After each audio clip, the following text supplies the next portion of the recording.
everyone, and welcome to Performer Talk with me, Simon South. Now, what we're going to talk about here is me, because a lot of you might wonder why I might be able to tell you all about this stuff about performers and things like that, and want to know more about me and my credentials as a performer, and knowing all my background and all those kind of good things. So what we're going to try and do here is very, very briefly discuss my career.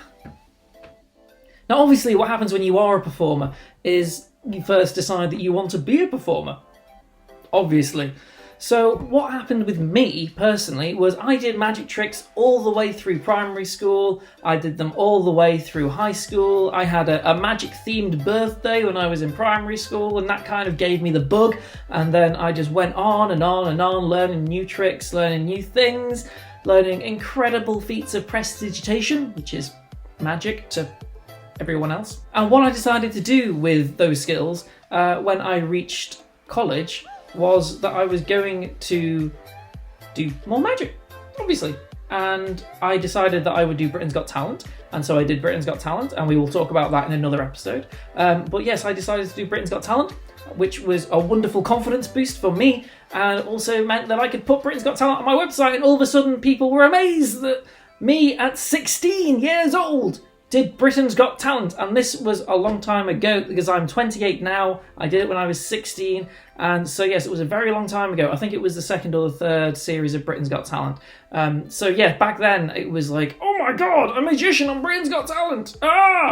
Rather than now, when it's a normal, regular occurrence and people love magicians and things like that. So then I decided what happened next for me was, after being in college, I didn't get into university. Now, it's partly my own fault, because I decided that I wanted to do stage combat, and me looking like this. Guys, I'm going to be honest with you, I'm not the most athletic person on the planet ever. Why I thought I could do stage combat, I literally have zero idea. I didn't get into university, which was a bummer. But then what happened was, my mum, being my lovely mum that she is, was like, you ain't sitting around the house doing nothing, mate, so you either go get a job or you go and do sixth form and get some A-levels. So what I decided to do was, I wanted to do my job, which was a magician. But how do you do the magic? How do you get the gigs? How do you do this, that and the other?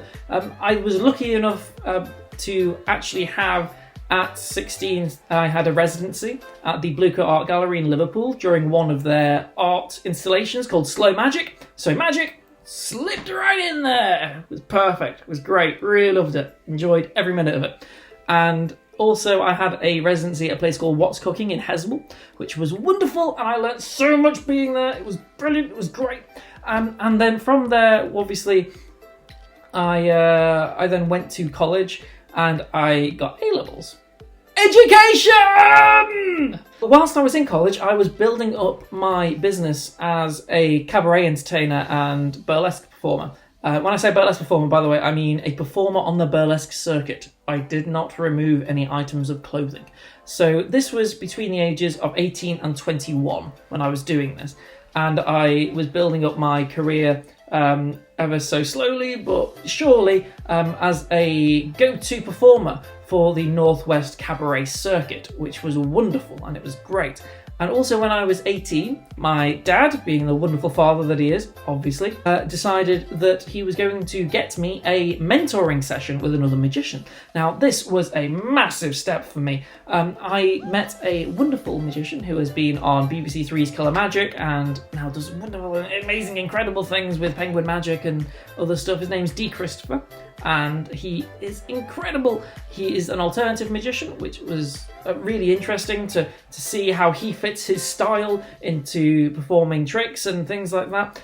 It just was a wonderful experience going down and being mentored by Dee. Dee introduced me to a man called Chris Cross, and Chris Cross, if you do not know who Chris is, definitely go and look him up. He does some amazingly weird and wacky stuff. Chris, at the time, was starting to put together a cabaret show called the Carney Cabaret, which was in Soho at Madame Jojo's. So, at 18, I decided that I would approach Chris and say, "Hi Chris, can I have a slot at your cabaret show, please? You don't need to pay me, I just want to come down and do it and get experience and that.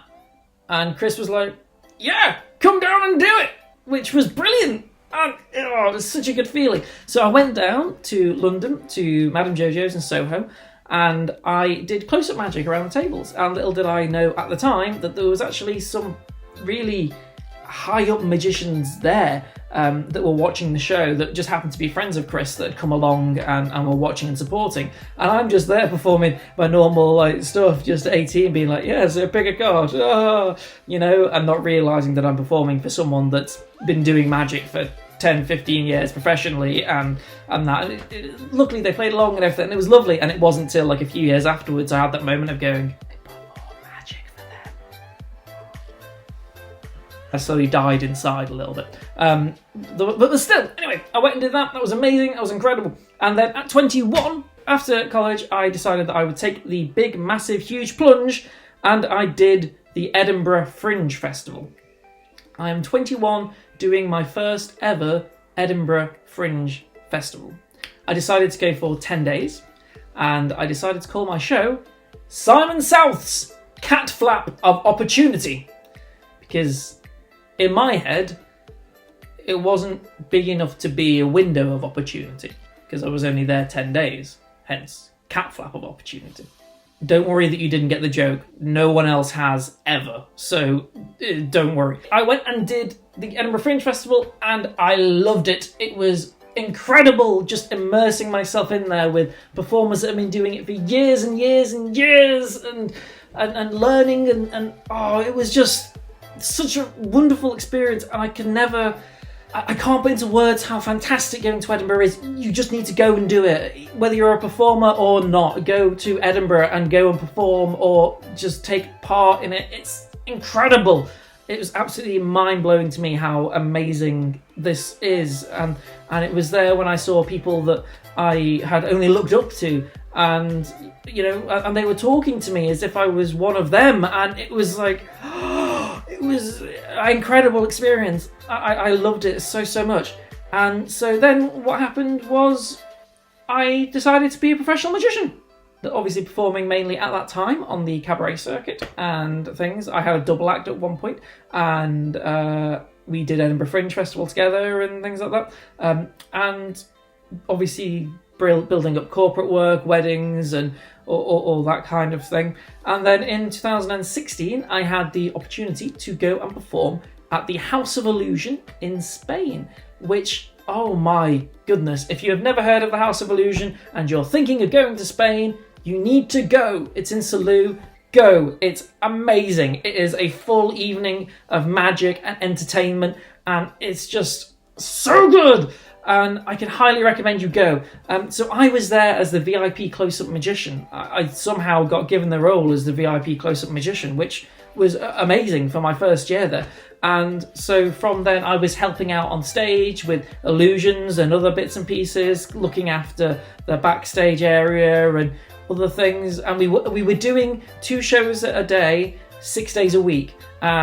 And on the days when we weren't doing a magic show, we were doing stuff in a hotel, and then we were helping to run another show that was going on. It was proper full on, but my magic, I now know, and my performance style would not be as evolved as it is now unless I had gone there and I had done that. If you are a budding magician and you don't know where to go or how to learn your craft or how to get better, go to the House of Illusion, do it, try and get in, audition. It will be the best thing that you've ever done for your career, ever. I can highly guarantee that. So I went and did that, and then I went to do cruise ships after that. So I did a wonderful cruise ship, and we sailed around the Caribbean, and I was on it for 5 weeks, and that was awesome. It was such good fun, and I loved every minute of it. And then I've also done the Amsterdam Magic Show, which is incredible, and I'm really good friends with the people that run that. And I've worked in Saudi Arabia, I've worked in Oman, I've worked loads of places, and obviously still doing the Edinburgh Fringe Festival. And yeah, and I decided then that I wanted to become a restaurant magician more. And I focused on getting residencies. So then at the end of 2019, I had 3 different residencies in 3 restaurants, which was amazing. It's so good. So yeah, that's me. That's everything that I can fit into a very, very short 10-minute video. And I know that this is going over 10 minutes, probably. So, but yes, so that's me. That's my performer credentials. That is everything you will need to know about me going forward as your host of this wonderful channel. And I hope that you enjoyed my little talk about me. If you have, don't forget to like this video, get to subscribe, and get ready to see the next video, which will be coming next week. So yes, enjoy the rest of your day, evening, or morning, or wherever you are in the world. I will see you all soon. Thank you all so much for watching.